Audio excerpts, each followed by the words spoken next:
Funeral services are being planned for a beloved husband, father, and educator. Jason Hughes died at the hospital after being run over outside of his home. Hughes worked as a teacher and coach at North Hall High School.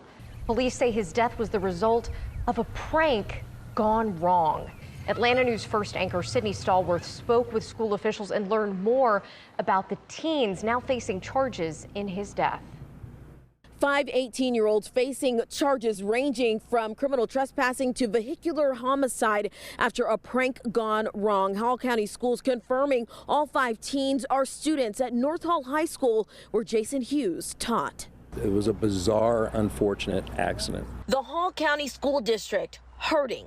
A beloved teacher and father of 2 is dead. Jason Hughes remembered at a Monday night district meeting as an incredible teacher, mentor, and coach. There's no mincing of words.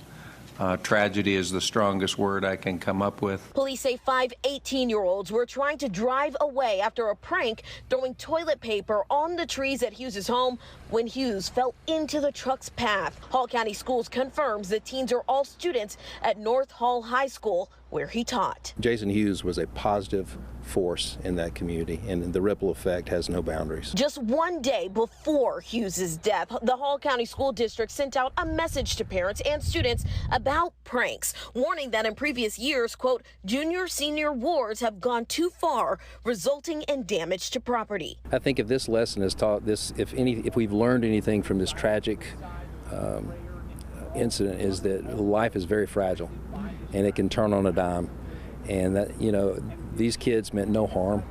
They meant no harm. They're good kids. They're really good kids. And it was a bizarre, unfortunate accident.